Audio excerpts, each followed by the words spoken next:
உலகத் தமிழர்களின் உயிர் நாதம் உண்மை தமிழ் தொலைக்காட்சி. வணக்கம். உண்மை தமிழ் தொலைக்காட்சியின் பிரதான செய்திகள். முதலில் தலைப்புச் செய்திகள். மஹிந்த ராஜபக்சவிற்காக தம்பதியினர் செய்த செயல் பலரையும் அதிர வைத்த பாசம். நேபாளத்தில் ஏற்பட்ட நிலைமை இலங்கையிலும் ஏற்படலாம், அவசர எச்சரிக்கை. நாட்டில் மற்றொரு யுத்தம் ஏற்படுமா? மஹிந்தவின் கணிப்பு. இலங்கை தொடர்பில் ஜெனீவாவில் முக்கிய தீர்மானம்.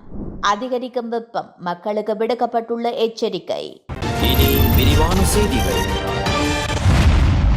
ஒரு தம்பதியினர் முன்னாள் ஜனாதிபதி மஹிந்த ராஜபக்சவை சந்திப்பதற்காக குருநாகல் கல்கமுவாவில் இருந்து தங்காலைக்கு ஊந்துருளி மூலம் பயணித்ததாக தகவல்கள் வெளியாகியுள்ளன.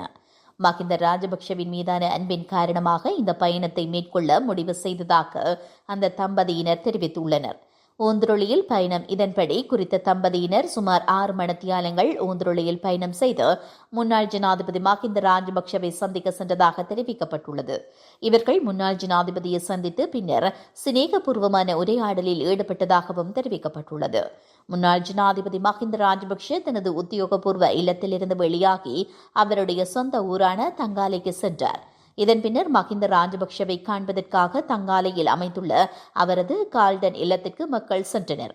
மஹிந்தவின் சுகதுக்கம் குறித்து விசாரிப்பதற்காக தாம் வந்ததாக அவர்கள் தெரிவித்தனர்.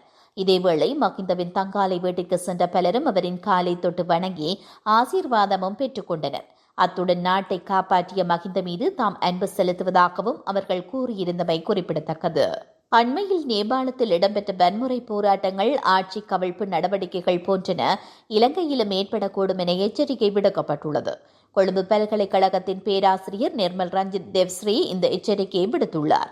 இலங்கை வரலாற்றில் இதுவரை ஆட்சி செய்த அரசாங்கங்களில் மிகவும் அனுபவமற்ற அரசாங்கம் தற்போதைய தேசிய மக்கள் சக்தி அரசாங்கமே என்று அவர் சுட்டிக்காட்டினார். நவீன ஆட்சி வரலாற்றில் இலங்கையில் மிகவும் அனுபவம் இல்லாமல் ஆட்சி செய்யும் அரசாங்கமாக ஜனாதிபதி அனுரகுமார திசாநாயக்க தலைமையிலான தற்போதைய அரசாங்கத்தை அடையாளப்படுத்த முடியும் என்றும் அவர் தெரிவித்துள்ளார்.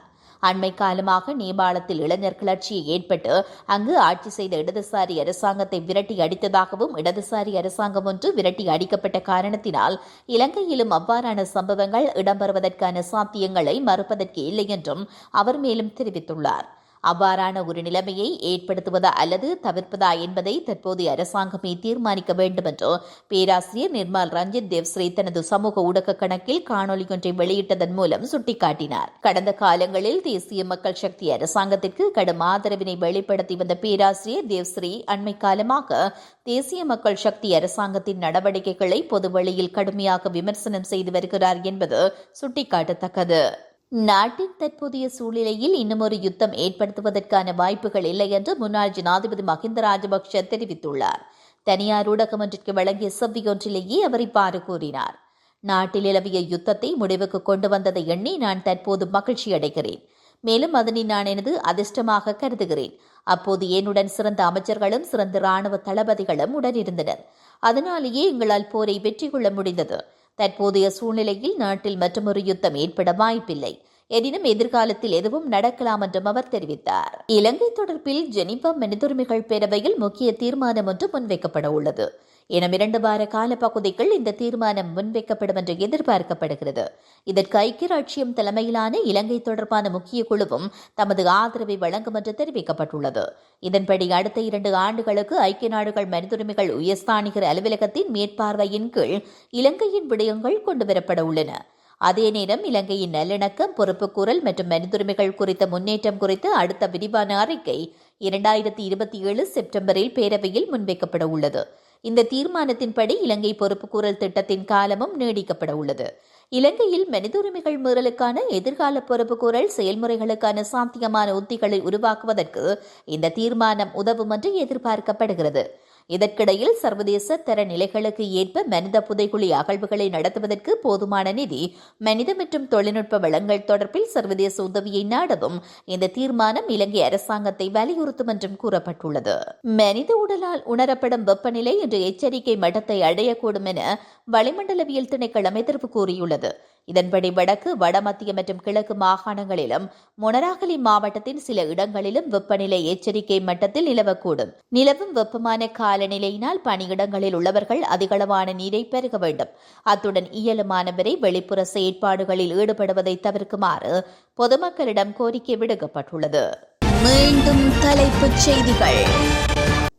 மகிந்த ராஜபக்சவிற்காக தம்பதியினர் செய்த செயல் பலரையும் அதிர வைத்த பாசம். நேபாளத்தில் ஏற்பட்ட நிலைமை இலங்கையிலும் ஏற்படலாம், அவசர எச்சரிக்கை. நாட்டில் மற்றொரு யுத்தம் ஏற்படுமா, மகிந்தவின் கணிப்பு. இலங்கை தொடர்பில் ஜெனீவாவில் முக்கிய தீர்மானம். அதிகரிக்கும் வெப்பம், மக்களுக்கு விடுக்கப்பட்டுள்ள எச்சரிக்கை. இத்துடன் இந்த செய்திகள் நிறைவடைகின்றன. மேலதிக செய்திகளை தெரிந்து கொள்ள உண்மை தமிழ் தொலைக்காட்சியோடு இணைந்திருங்கள். வணக்கம்.